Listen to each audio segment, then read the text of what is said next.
April, a month of content.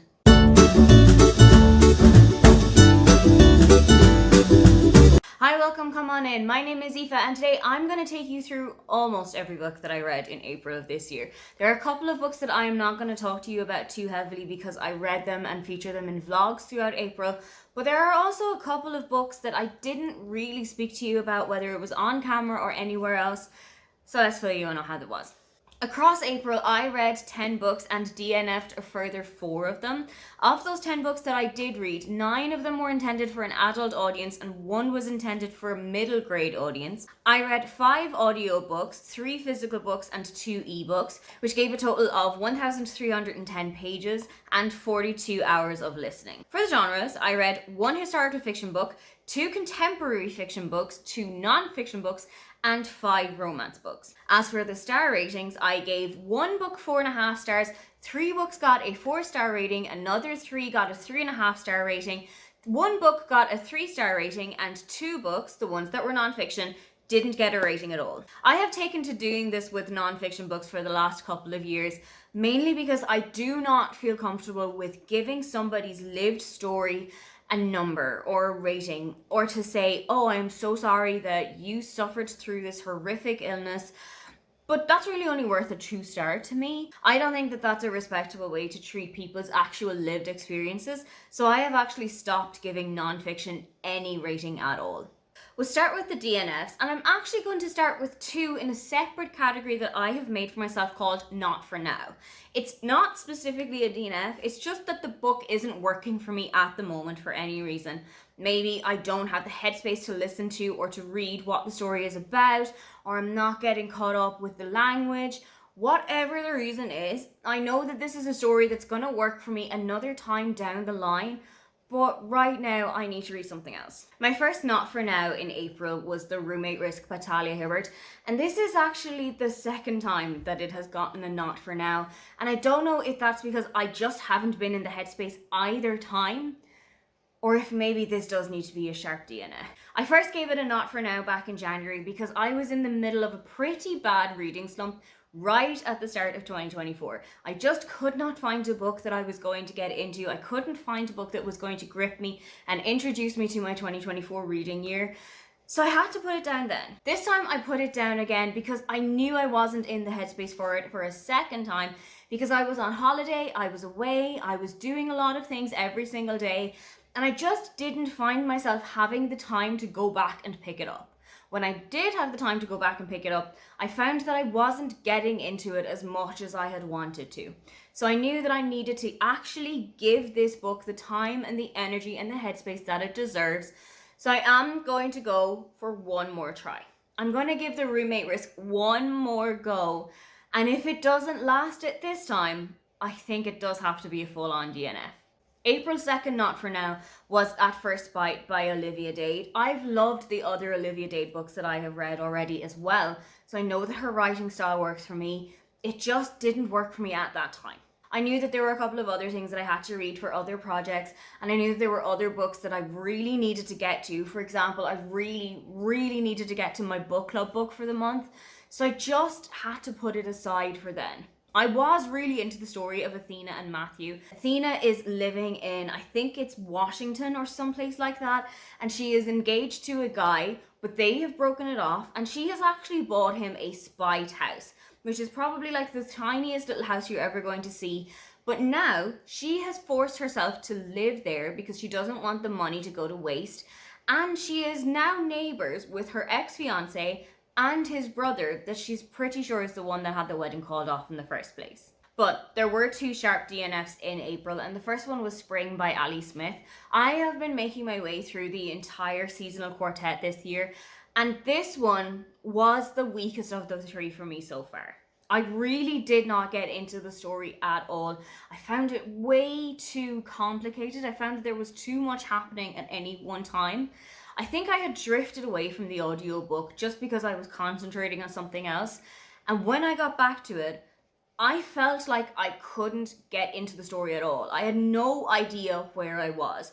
It was like I had been picked up, dropped into the middle of the ocean, and then just told, swim home. We're not giving you a boat, we're not giving you a compass, we're not giving you any kind of help at all, just figure out where you are and get back from there.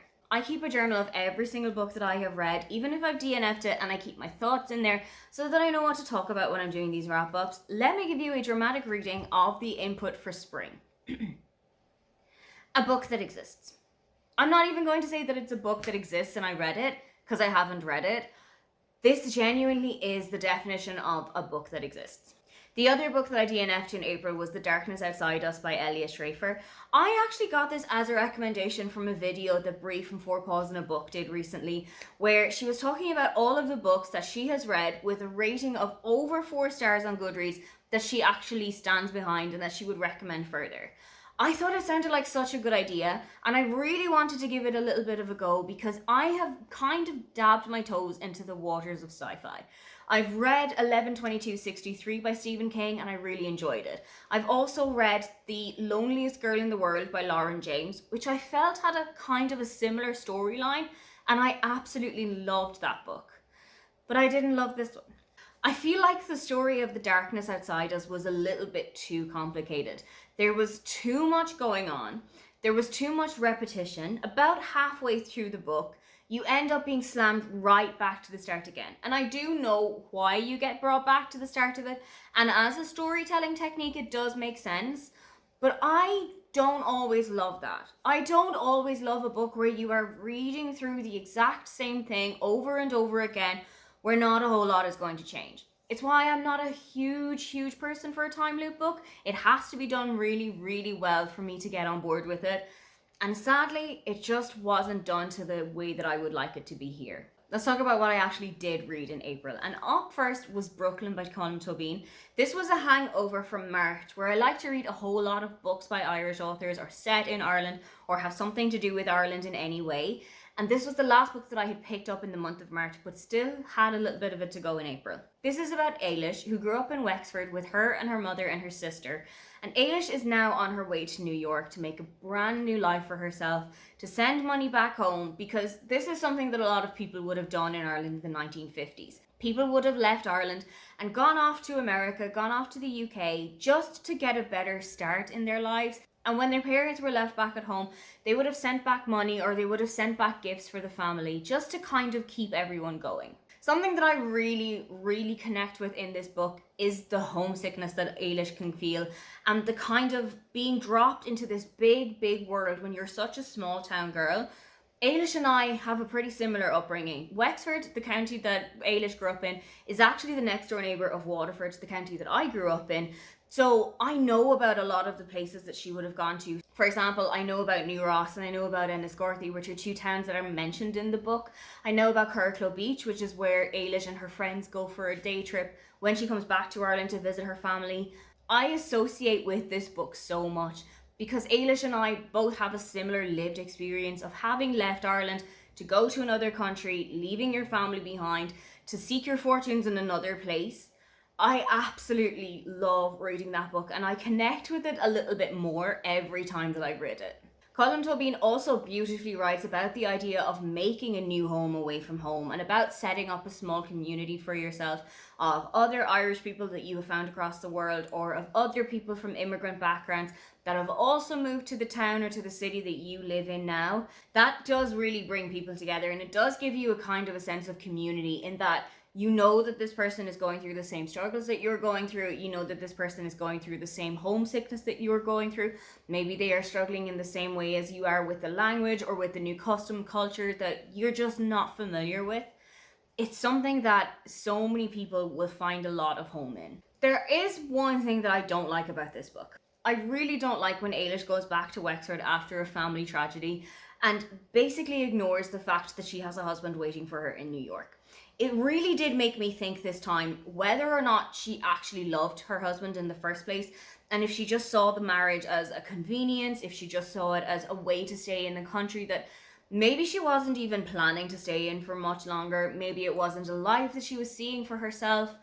I feel like it was only really when she got a kind of a kick up the hole from one of her other neighbours that we actually kind of saw any kind of maybe I do love this man from her, and I feel like it should have come a lot earlier in the book than it did. I read this also in preparation to read the sequel Long Island, which just came out, I think, at the start of March of this year. I haven't gotten my hands on a copy of it yet, but I am still so excited to get reading it. All of the next 3 books that I read across April were books that I read as part of my new series already, Aoife's, where I go through my TBR, be that my Kindle TBR, NetGalley, my Scribd audiobook library, or my physical books, and I pick out 3 books that have something in common that I really want to get read. So as part of that vlog, I read Roomies, I read The Honey Don't List, and I read my favourite One Night Stand, all by Christina Lauren. And if you want to hear a little bit more about what I thought about these books, I would definitely go and check out the vlog that I put out, where I give you every single thought that I've had about them. Then I read Stacey's Broken Heart by Anne M. Martin, and to be honest, I kind of just read this because I needed something to take me over for my 15 and 30 that I was doing with a couple of friends of mine. They all went for 30 and 30, and they had some varying levels of success, but I knew that 30 and 30 in April was not going to be a possibility. So I said that I wanted to get a book read every 2 days, and I managed to get there. Stacey's Broken Heart is one of the Babysitters Club books. The Babysitters Club is made up of a group of teenagers living in Connecticut who have a babysitting business, and every week they open their phone lines to the people of the town who can come and book these people to come and take care of the kids if they're going to be away, or if they're at a doctor's appointment, or if they're working. Stacey, who is the main character for this book, has been in a relationship with a guy called Rob for a couple of months, and things are not starting to look so rosy this time. He has started to dodge some of her phone calls, she hasn't spent as much time with him as she has in the last couple of months, and things are starting to change between the two of them. It's also been brought to her attention that Rob is starting to spend a little bit more time with other people, maybe closer to his age, because there is a 2-year age gap between them. And she's a little bit concerned as to what that's going to mean for their relationship.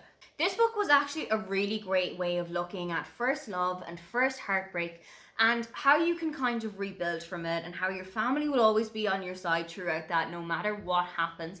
And I really loved reading that part of the story. I felt like Stacey was a very typical teenager going through their first breakup and going through their first heartbreak, and feeling like no matter what one of her parents had said to her, it was the completely wrong thing to say. I think anybody who's been a teenager on this planet will know exactly what kind of reactions I'm talking about.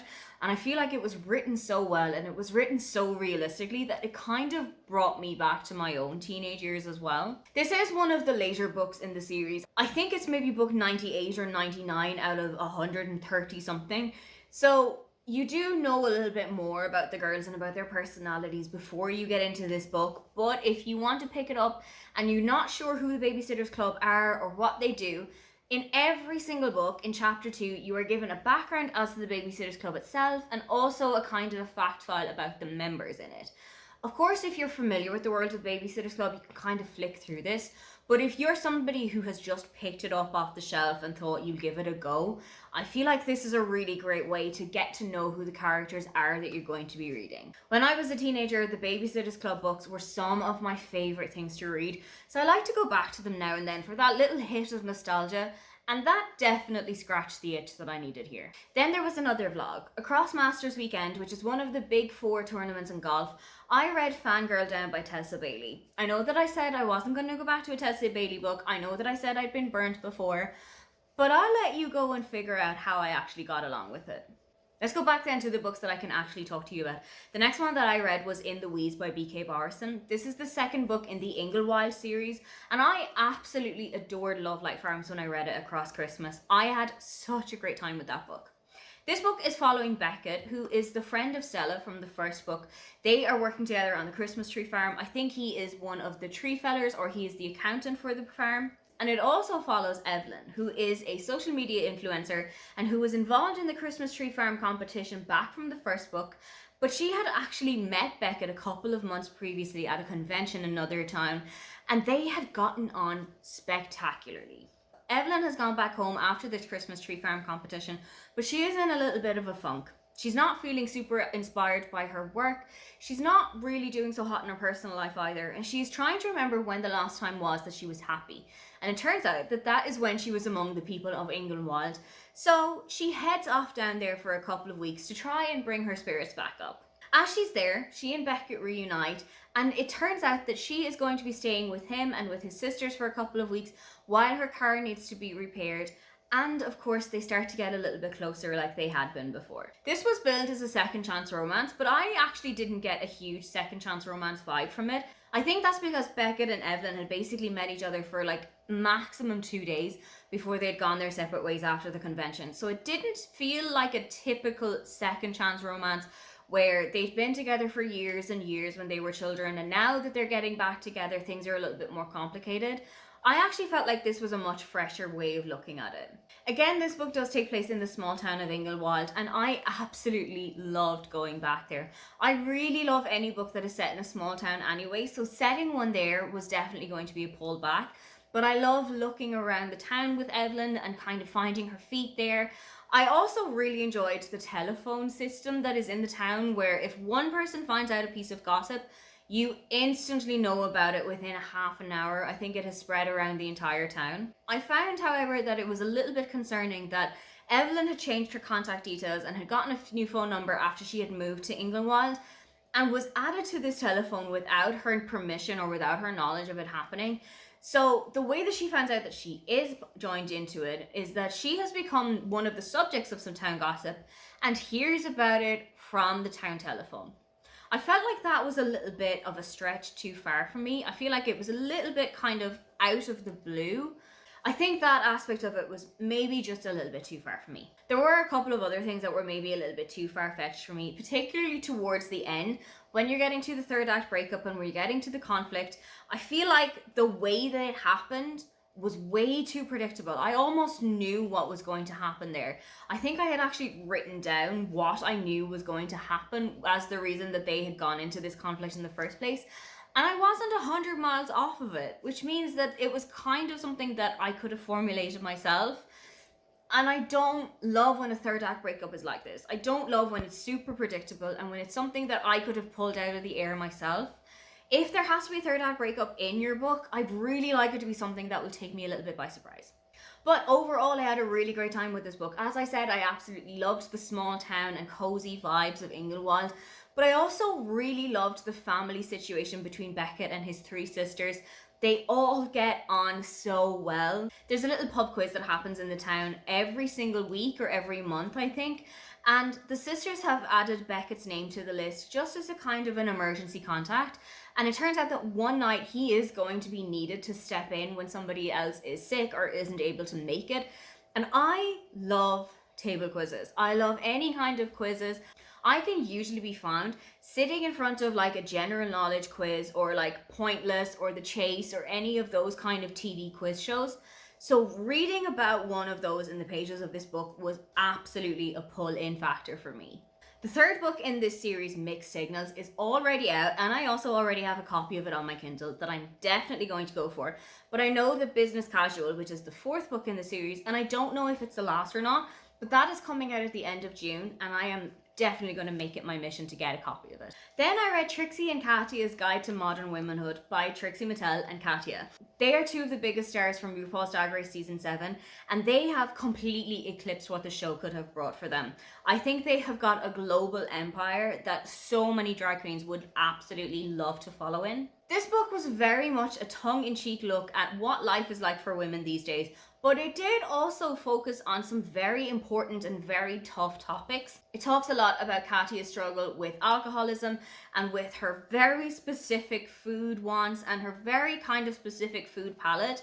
Both of them narrate the audiobook for this, and they bring in the exact kind of acerbic wit that you would know if you've listened to any of their podcasts or if you've watched any of their shows. This is the kind of book that I needed on the day that I read it, and I am so glad that I did. It just was a super quick and a super entertaining read. Then was my book club at the end of April, and for that we read Good Material by Dolly Alderton. There was genuinely so much to talk about from this book. This is following Andy and Jen, who have just separated after a live-in, I think it was a 3-year relationship. And a lot of this book is coming from Andy's perspective as to how he's dealing with the breakup, how his life is now, the things that he's had to do differently, the different life that he's living now. And I'm going to say it very bluntly. Living in Andy's head for most of this book is exhausting. Andy is incredibly insufferable for most of the book. He is completely whiny. He is impulsive, such as going out and just renting a houseboat to live in with absolutely no idea of what the implications of that is going to be. He is completely impulsive in that he will go out and buy 4 bottles of the perfume that Jen used to wear and then will instantly throw them in the bin so that he doesn't have to smell her while he's around the house. A lot of the time, Andy was completely whiny and I just could not connect with him as a character. But something that I did really enjoy about reading his section of the book was that it shows you how non-linear recovering from a breakup is. How you can have a really great day or a really great couple of weeks now, and then just turn the calendar a couple of days or a couple of weeks and you are right back in the pits of despair. And everything looks like it's clouded in a black sheath. I feel like that was such a great way to do this. The book is written in a kind of a chronological order, and it is written as an epistolary, so there are dates that you are focusing on and there are days that you are following Andy through his life.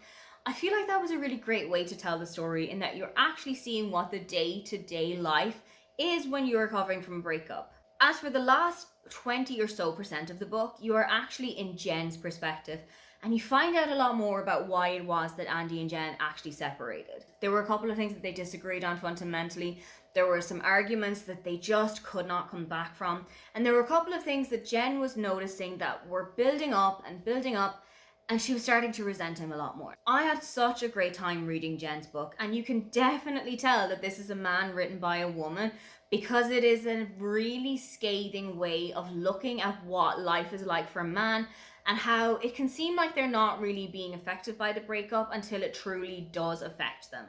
The good material in the title of this book comes from Andy's job as a comedian.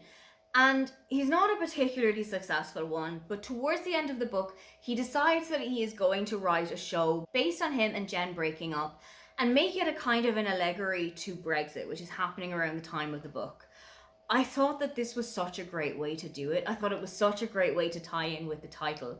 But also, you really get to see a whole new side of him. You really get to see a whole new light in their relationship. And I really wish that we had seen a little bit more of that a little bit earlier on in the book. This book will make you realize that every single person out there has done something truly unhinged after a breakup. Neither of these people is without fault here. Neither of these people is perfect. And you definitely see how a change in psyche happens after a breakup, especially when it's a long-term one where you think it's going to be the one that you end up with forever. I feel like that kind of change in mentality definitely does things to a person, and you absolutely see the things that it does to them in here. This was written so well. I was completely enthralled by it. I picked it up just to say I'll get through 50 pages or so and could not put the book down. I felt like it was so well written. It was really humorous. It was full of heart. Okay, Andy was really difficult to read at times, but I also had such a great time with it. I would definitely recommend this to anyone. But do be aware that you're spending most of the book with a character who will make you roll your eyes so hard you will see the back of your head several times. In April, I also read A Heart That Works by Rob Delaney. Rob is a successful comedian. He's from the US, but he's lived in the UK for the last 20 or so years. He was the star of Catastrophe, which is a show that he had written with Sharon Horgan, and it is phenomenally funny. If you're looking for something to go and pick up, I would definitely recommend that you go and check out that one. This is Rob's second memoir, and in it, he chronicles the time of his life where his young son Henry was diagnosed with a brain tumour just before his first birthday. Henry also lost his life at around 2.5 years old, and Rob takes you through every single thing that had happened, from the idea that he and his wife wanted to have a third child, to Henry being born, to the first year or so of his life, and the diagnosis of his brain tumour and his eventual death. It's very much a no-holds-barred book, and it really does go into the nitty-gritty situation of what it is like to be the parent of a child who has been diagnosed with cancer, who is spending most of their life in hospital tied up to tubes and being fed through a tube and having a breathing tube that you need to change and that you need to take care of. It absolutely broke my heart. I read the end 50% of this on a train and just broke down crying the entire way through it. It is completely heart-shattering. But it also, like I said, doesn't really shy away from the realities of what life is like as a parent, especially when you have got 2 other children that you also need to take care of, and you don't want to put all of your efforts into one child, or you don't want to put all of your efforts into the other 2 children either. You really have to try and find the balance between taking care of and spending time with everybody. It's also a love letter to the NHS, the National Health Service in the UK, and everyone who took care of Henry throughout his life, all of the doctors and all of the nurses that he would have encountered, the home help that he would have had throughout his life. And I really would implore people, if they're living in the UK, to kind of go to the polls with, when you're considering who to cast or vote for in the next election, maybe take a look at what candidates in your local area are committed to saving the NHS. So that was how my reading month went in April. I think it was a pretty up and down month, but I managed to find a couple of really good ones in there as well. What was the best book that you read across the month of April? Or did you have a book that you DNF'd across April? If you'd love to leave me a comment but you can't think of anything you'd like to say, then just leave me a chocolate bar emoji. Don't forget to like and subscribe because I have new videos up every week. Now, get on out of here.